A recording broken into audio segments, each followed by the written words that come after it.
अस्सलाम वालेकुम। आज की वीडियो में हम डिस्कस करेंगे describing the basic purpose of test and in this video we are going to discuss what is inference making decisions, types of decisions, high stakes and low stakes decisions, language ability decisions. So first of all, let's discuss the introduction of this video. The primary use of language test is to make inferences about language ability. अब language test का जो सबसे important purpose है, जो सबसे अहम use है, वो क्या है? वो इन्फरेंसेस बनाना है. इन्फरेंसेस किससे रिलेटेड? लैंग्वेज एबिलिटी से रिलेटेड. कि आइदर ये जो इंडिविजुअल है, जो लर्नर है, उसकी जो लैंग्वेज एबिलिटी है उससे रिलेटेड जो है वो इन्फरेंसेस बनाया जाता है. अब इन्फरेंसेस क्या होता है? सबसे पहले हम जो है वो डिस्कस कर लेते हैं इन्फरेंसेस क्या है. In context of language ability, inferences refers to the process of drawing conclusions or making assumptions based on available information. अगर हम लैंग्वेज एबिलिटी के कॉन्टेक्स्ट में देखें तो इन्फरेंसेस जो है वो रेफ़र करता है एक ऐसे प्रोसेस को जिसमें कंक्लूड किया जाता है, जिसमें डिसाइड किया जाता है, जिसमें जो है वो जम्पशन जो है वो बनाई जाती है किसकी बेस पर? जो इंफॉर्मेशन अवेलेबल होती है हमारे पास. जैसे कि हमारे पास कोई टेक्स्ट है, उस टेक्स्ट को देखकर हम डिसाइड करते हैं कि आइदर इसकी क्या थीम है, इसमें क्या करेक्टर्स हैं, इसमें कौन सी टोन यूज़ की है राइटर ने. सेम लाइक जब हमारे पास लैंग्वेज टेस्ट होता है, लैंग्वेज टेस्ट भी जिसमें हमने लैंग्वेज एबिलिटी को जो वो असेस किया होता है, तो उस टेस्ट की बेस पर हम इन्फरेंस करते हैं, हम कंक्लूड करते हैं कि आइदर ये इंडिविजुअल जो है इसे ये जो जिस पोस्ट के लिए या जिस मकसद के लिए इसने टेस्ट दिया है, ये इसका अहल है या नहीं है. अच्छा, अब सबसे पहले जो बेसिक पर्पस आता है लैंग्वेज टेस्ट यूज़ का, उसमें मेकिंग इन्फरेंसेस यानी कि मेकिंग कंक्लूजन, टू कंक्लूड कैसे करना है. अच्छा, इसमें जो है वो this involves the interaction of the language users language knowledge and topical knowledge. Topical mean specific knowledge और बैकग्राउंड इंफॉर्मेशन, बैकग्राउंड नॉलेज जो होता है. अब इन्फरेंसेस जो है वो उसमें क्या होता है, उसमें जो लैंग्वेज यूज़र का जो लैंग्वेज नॉलेज है उस लैंग्वेज से रिलेटेड कि उसको जो है वो राइट कैसे करना है, उसकी फॉर्मेशन क्या है, उससे रिलेटेड और उससे रिलेटेड उस टॉपिक से रिलेटेड जो भी बैकग्राउंड जो है वो नॉलेज है, उस बेस पर जो है वो कंक्लूड किया जाता है, इन्फरेंस किया जाता है. अच्छा, मोस्टली सिचुएशन में जब हम जो है वो डेवलप करना चाहते हैं language test, in most situation in which we want to develop a language test, inferences are likely to be about various components of language ability. अब inferences किस बेस पर होते हैं, कंक्लूजन किस बेस पर होते हैं? लैंग्वेज एबिलिटी के वेरियस कंपोनेंट्स कौन कौन से हो सकते हैं? वेरियस कंपोनेंट्स में सेंटेंस स्ट्रक्चर हो सकता है, वर्ड फॉर्मेशन हो सकता है, सिमेंटिक हो सकता है, प्रैग्मेटिक्स होता है. ठीक है, लैंग्वेज राइटिंग जो है वो रीडिंग है, राइटिंग है, इनको जो है इनसे रिलेटेड इन्फरेंस किया जाता है. जस्ट सपोज आपको अगर एक अच्छे जो है वो स्पीकर की या कम्युनिकेटर की ज़रूरत है, आप उसी से रिलेटेड जो है वही कंपोनेंट लैंग्वेज एबिलिटी का आप जो है वो टच करेंगे. अच्छा, मैकनमारा जो है एक लिंग्विस्ट है, बहुत फेमस लिंग्विस्ट है. वो एक यूज़फुल डायरेक्शन जो है वो देता है दो तरह के इन्फरेंसेस के दरमियान. वो कहता है कि दो तरह के इन्फरेंसेस होते हैं. अच्छा, अब मैकनमारा की दो तरह के इन्फरेंसेस डिस्कस करने से पहले हम जो है वो देखते हैं कि लैंग्वेज इंडिविजुअल कैपेबिलिटी और इंडिविजुअल एबिलिटी का जो है वो मतलब क्या है. अच्छा, इंडिविजुअल कैपेबिलिटी जो है वो एक ब्रॉडर कॉन्सेप्ट है. ठीक है, जो कॉम्बिनेशन है एबिलिटीज़ का, नॉलेज का, स्किल्स का और एक्सपीरियंसेस का, जो अलाउ करता है किसी भी इंडिविजुअल को कि वो ब्रॉडर लेवल पर या वाइडर लेवल पर चैलेंजेस को फेस कर सके. So individuals capability is a broader concept that is a combination of abilities, knowledge, skills and experience that allows someone to address a wider range of challenges. And individual ability refers to the developed capacity to perform a specific task. और individual ability किसको refer करती है? जो है उसके अंदर, individual के अंदर जो एक क्या कहते हैं ना, एबिलिटी होती है स्पेसिफिक टास्क को परफॉर्म करने की. अब डिस्कस करते हैं हम मैकनमारा के जो दो तरह के उन्होंने जो है वो इन्फरेंसेस जो है वो बताए हैं। Inferences about an individual's capability to perform future task. वो कहते हैं कि इन्फरेंसेस मेन कंक्लूजन जो है वो किसी भी इंडिविजुअल की कैपेबिलिटी को कि वो जो है वो परफॉर्म करता है फ्यूचर टास्क या फिर jobs that require the use of language, जिसमें जो है वो लैंग्वेज यूज़ जो है वो होती है, उसमें उसका स्किल्स भी आ जाता है, उसकी एक्सपीरियंस भी आ जाता है, उसका नॉलेज भी आ जाता है। एक ब्रॉडर कॉन्सेप्ट है जिससे एक ब्रॉडर लेवल पर लैंग्वेज यूज़ जो है वो असेस की जाती है। और दूसरा जो इन्फरेंस होता है only about an individual's ability to use language in future task और जॉब्स। अब दूसरी उसमें इन्फरेंसेस जो है वो सिर्फ इंडिविजुअल की एबिलिटी से रिलेटेड कंक्लूड किया जाता है कि उसमें उसका लैंग्वेज यूज़ कैसा है, उसके फ्यूचर टास्क से रिलेटेड के फ्यूचर में आने वाले वक्त में अगर वो किसी जॉब के लिए किसी भी के लिए अप्लाई करता है तो उसमें उसका लैंग्वेज यूज़ जो है वो किस तरह से होगा, ये हमने डिस्कस कर लिया है। चलें जी, अब जो है जो सेकंड पर्पस है developing use of test. The most secondary purpose for developing use of test is to make decisions. दूसरा पर्पस हम पढ़ रहे हैं basic purpose of language use language test. तो उसमें हमारे पास जो दूसरा मकसद है, पहला हम कंक्लूड करते हैं, ठीक है, बेसिक इन्फॉर्मेशन हमारे पास जो प्रोवाइडेड इन्फॉर्मेशन होती है उसमें हम क्या करते हैं, इन्फर करते हैं, कंक्लूड करते हैं कि कौन सा इंडिविजुअल अहल है आगे जाने का।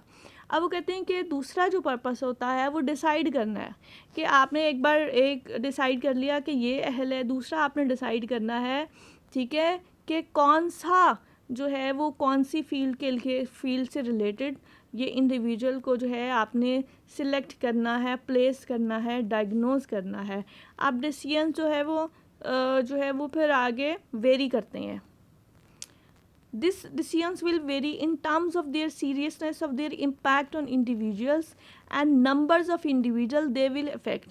अब ये जो डिसीजन होते हैं ये वेरी करते हैं किस में, सीरियसनेस में, यानी कि वो जो डिसीजन होते हैं वो डिसीजन जो है किसी भी इंडिविजुअल की लाइफ पे कितना इम्पैक्ट डालेंगे और कितना जो है वो कितने इंडिविजुअल उस डिसीजन से इफ़ेक्ट होंगे, कितने लोगों के साथ अच्छा होगा और कितने लोगों के साथ बुरा होगा, कि ऐसा वो डिसीजन जो सिलेक्ट हो जाते हैं, जो अहल हो जाते हैं, ठीक है, वो डिसीजन जो है मैटर करते हैं। जैसे कोई भी प्लेसमेंट टेस्ट है, कोई भी जॉब टेस्ट है। अच्छा, अब डिसीजंस जो है वो दो तरह के होते हैं, high stake decisions and low stakes decisions. High stakes decisions में वो डिसीजंस आते हैं जो एक मेजर इम्पैक्ट डालते हैं on the lives of large number of individual और लार्ज प्रोग्राम्स।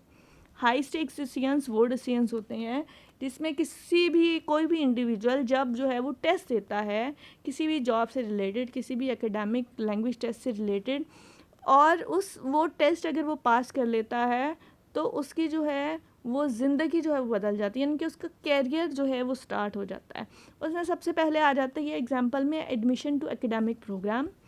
एमके टेस्ट एक जो है एक ये मेडिकल में आपने एडमिशन लेना है, आप डॉक्टर बनना चाहते हैं तो आपने जो है वो एमके टेस्ट देना है। अगर आप मेरिट पे आ जाते हैं तो किसी भी मेडिकल कॉलेज में आपका जो है वो एडमिशन हो जाएगा। ये इस तरह का जो टेस्ट होगा, इस तरह का जो डिसीजन होगा कि जो है वो सिलेक्ट करना है अच्छे और जो है वो काबिल इंडिविजुअल को सिलेक्ट करना है, और ये सिलेक्शन जो है वो बहुत बड़ा इम्पैक्ट डालेगी। इस तरह के डिसीजंस हाई स्टेक्स डिसीजंस जो है वो कहलाते हैं। अच्छा, कि कोई द अवॉर्डिंग ऑफ स्कॉलरशिप, आपने कहीं फ़ॉरेन जाना है और वहाँ आपने जो है वो जाके स्टडी करनी है और ये बहुत बड़ा आपकी लाइफ का गोल है, ये भी जो है वो हाई स्टेक डिसीजन में आएगा। Employment and retention of teachers, आपने टीचर हायर करना है और उस टीचर हायरिंग में जो है ये सब टीचर हायरिंग में भी जो है वो एक इंडिविजुअल की लाइफ चेंज हो जाती है। तो ये जो है हाई स्टेक डिसीजंस जो होते हैं ये इरिवर्सेबल होते हैं, यानी कि अगर जो है वो इंडिविजुअल है वो इंटरव्यू अच्छा नहीं दे सकता, किसी वजह से अच्छा परफॉर्म नहीं कर सका, वो कॉम्पिटेंट है, वो इंटेलिजेंट है, लेकिन अगर वो अच्छा परफॉर्म नहीं कर सका तो उसकी लाइफ वो जो है वो दोबारा जो है वो उसको करेक्ट नहीं कर सकता, वो दोबारा वो जो है वो सीट उसके हाथ से चली जाएगी, उसकी जगह कोई और आ जाएगा। अच्छा, लो स्टेक्स डिसीजंस जो हैं वो बड़े कॉमन से डिसीजंस होते हैं, माइनर इम्पैक्ट होता है लाइफ्स पर, इंडिविजुअल्स की लाइफ पर, और ये रिवर्स्ड हैं, रिवर्स्ड हो सकते हैं। अच्छा, इसकी सिंपल एग्जांपल क्लासरूम क्विज़ेस हैं, क्लासरूम एक्टिविटीज़ हैं, क्लासरूम में जो टेस्ट लिए जाते हैं, अगर अच्छा नहीं हुआ तो दोबारा ले लिया।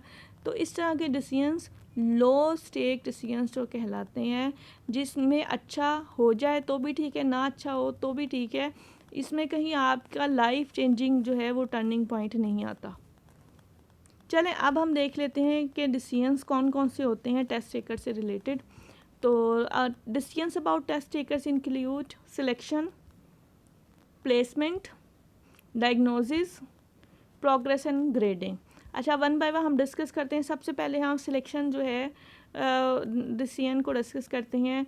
इसमें selection decisions involve determining which individual should be admitted to a particular educational program और ऑफर्ड अ पर्टिकुलर जॉब। इसमें सिलेक्ट करना होता है कि कौन सा इंडिविजुअल अहल है कि वो जो एक पर्टिकुलर एजुकेशनल प्रोग्राम है या कोई जॉब ऑफर्ड है उसमें वो इसके अहल है या नहीं। For examples, teachers or administrators may need to decide which international students are most likely to succeed in a college level program and may want to use performance on language tests to help make these admission decisions.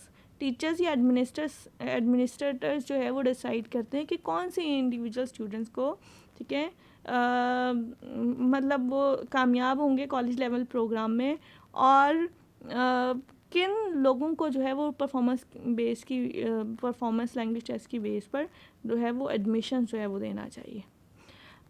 दूसरी situations में जो employers होते हैं वो language test को एक procedure के part के तौर पर यूज़ कर सकते हैं ताकि वो जो उनको जॉब जो उन्होंने ऑफ़र की है उसमें एप्लीकेंट को हायर किया जा सके। Placement decisions involve determining in which several different levels of instruction it would be most appropriate to place the test taker. Placement decisions में, ठीक है, determine करना होता है several different levels of instruction कि कौन सा जो है वो appropriate या कौन सा suitable होगा कि test taker को वहाँ पे place किया जाए। For example, एक जो है हाई स्कूल स्टूडेंट्स है जिसने फ़ॉरेन लैंग्वेज को स्टडी किया है और वो विश करता है कि उसको जो है wish to be consider for placement into advance level of foreign language courses in college, के कॉलेज में जो advance foreign college language courses हैं उसे वहाँ जो है वो प्लेस किया जाए। अब उसके लिए क्या रिक्वायर होगा कि लैंग्वेज टेस्ट लिया जाए ताकि डिटरमाइन किया जा सके कि उसका अप्रोप्रिएट लेवल जो है कोर्स जो है वो डिसाइड कर सके ताकि उसको वहाँ प्लेस कर सके। Diagnosis involve identifying specific area of strength. Diagnose mean के आइडिया लगाना कि जो स्ट्रेंथ है या वीकनेस है, यानी कि जो वीक पॉइंट है या स्ट्रॉन्ग पॉइंट है लैंग्वेज एबिलिटी में, वो डायग्नोस करना, उसका पता लगाना कि अगर कहीं पर डेफिशिएंसी आ रही है लैंग्वेज यूज़ में तो वहाँ जो है किस तरह से उसको बेहतर किया जा सकता है।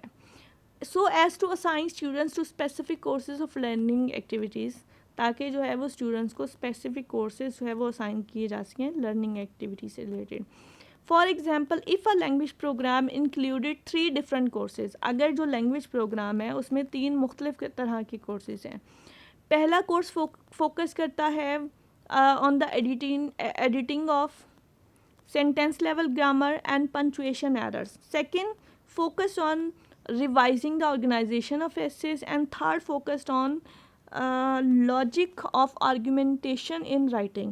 पहला सेंटेंस लेवल ग्रामर और पंचुएशन एरर्स को फोकस कर रहा है, दूसरा जो है वो एस्से कैसे लिखना है उस पर फोकस कर रहा है, और जो तीसरा है वो फोकस करता है कि राइटिंग में लॉजिकल रीजनिंग कैसे देनी है। अब टीचर जो है वो क्या करता है, वो एक टेस्ट बनाता है और इसमें ये सारी चीज़ें जो है वो इंक्लूड कर देता है एज एक्टिविटीज़, ठीक है, और ताकि वो डिसाइड कर सके कि कौन सा कोर्स जो है वो मोस्ट अप्रोप्रिएट होगा स्टूडेंट्स को लेने के लिए, यानी कि स्टूडेंट्स के सीखने के लिए। अच्छा, चौथा हमारे पास आ जाता है प्रोग्रेस एंड ग्रेडिंग। अच्छा, ये टू वे प्रोसेस है।